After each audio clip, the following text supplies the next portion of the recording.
I'm so fucking pissed off and outspoken about everything.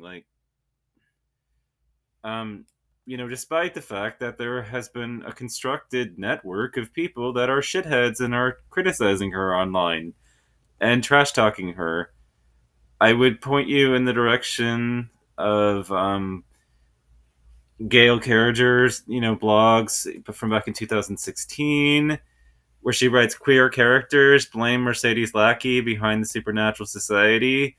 Back when I was first transitioning to reading adult books, gentle reader, it was pretty natural to cross from children's fantasy. There was no EA category as a category back then into adult fantasy. Mercedes Lackey, I still hold arrows, is in fact YA. It simply has never been packaged that way. Silly marketing.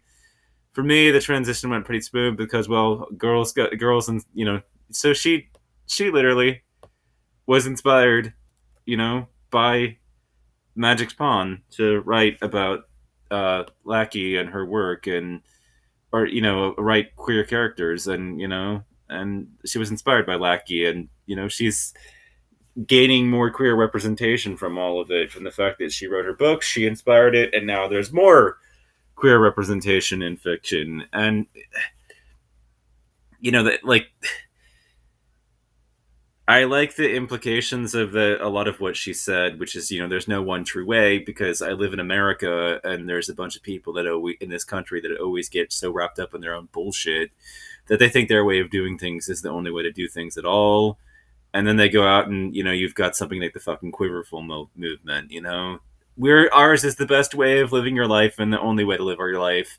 We firmly believe that everybody should be living the way that we live our lives. And, Lackey believes in the principle of diversity being our strength, and she thinks that she preaches this a lot. She preaches the idea that tolerance and inclusion, and that and that's just it. I think that the offended need to be tolerant of the person that offended them.